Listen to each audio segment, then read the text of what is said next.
Have you ever been in this situation? You had the playbook, you invested in the technology, practiced scenarios during the tabletop or the BCP. Everyone knew their role, and then the incident happened. And suddenly, the team started going off script.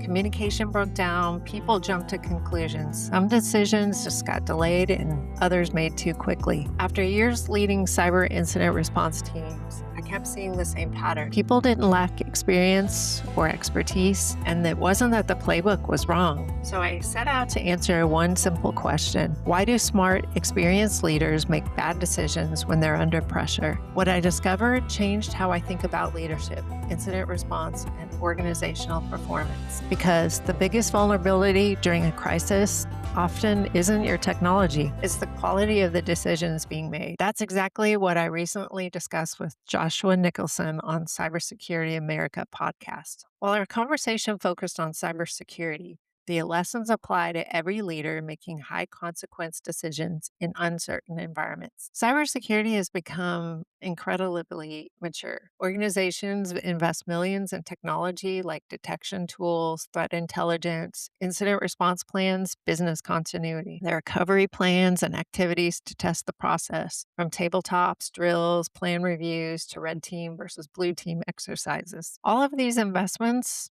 they're essential, and you need to keep on investing in them. But after leading hundreds of cyber incidents, I realized something was missing. We spend thousands of hours preparing the playbook, but we spend very little time preparing the people who have to think clearly when reality doesn't follow the script. Because once the incident begins, technology doesn't make the decisions.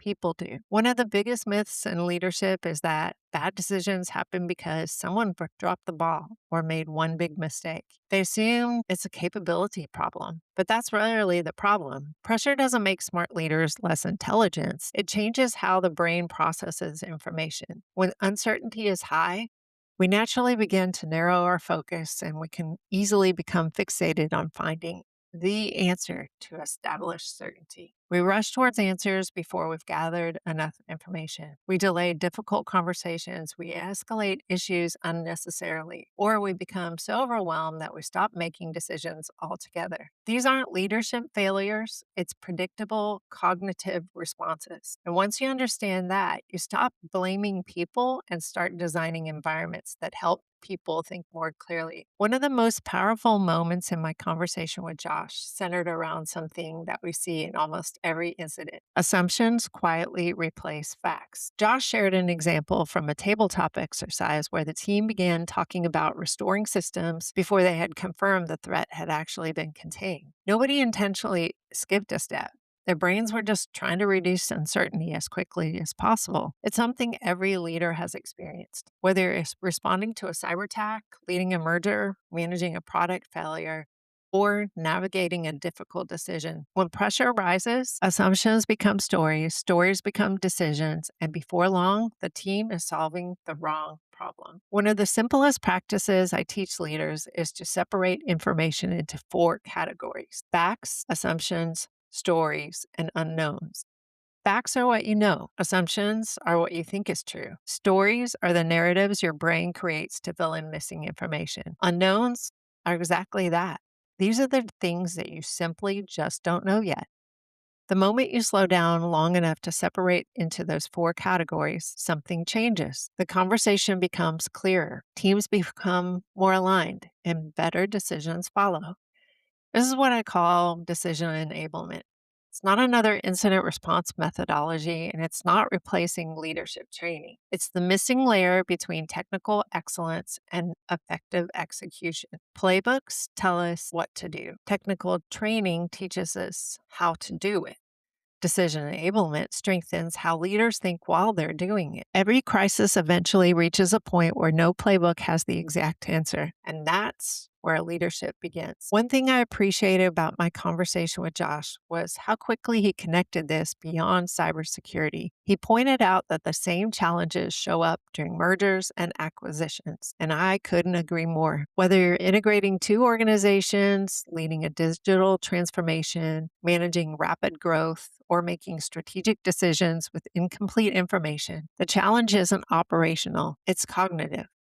Every leader is making decisions with limited information, competing priorities, and constant pressure. That's why I expanded this work beyond cybersecurity and created leadership decision clarity. Because every organization faces moments where better thinking matters more than faster thinking. Another insight from our discussion is that burnout has less to do with the number of hours you're working and more to do with the environment in which you're making decisions. Think about it. When you're in a high pressure environment where there's unclear ownership, constant interruptions, competing priorities, or you're repeatedly revisiting the same unresolved decisions and in a continuous fighting mode, they're all consuming cognitive bandwidth. It's that ability to think clearly. Eventually, even your highest performers become mentally exhausted, not because they're not resilient, it's because their brains were never designed to operate in constant uncertainty without recovery. When we improve the decision environment, we don't just improve performance, we improve retention, communication, trust, and ultimately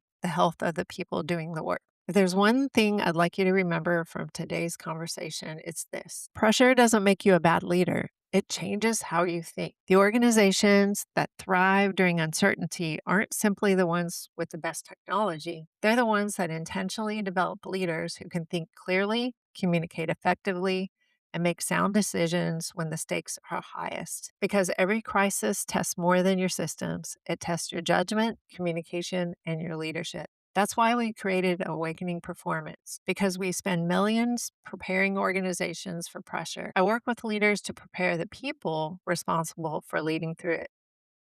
If today's conversation made you think differently about leadership under pressure, I'd love to hear from you. Have you ever experienced a situation where you had the playbook, but the team still went off script? Share your experience in the comments. I'd love to know what's happening and what you learned. If you're interested in strengthening decision quality for yourself or your leadership team, I've included links below to my 5-day clarity challenge and information about the Leadership Decision Clarity Workshop. And if you're looking for practical strategies to lead with greater clarity under pressure, subscribe to this channel. Every week, I share insights that help leaders improve decision quality, strengthen cognitive performance, and navigate uncertainty with confidence.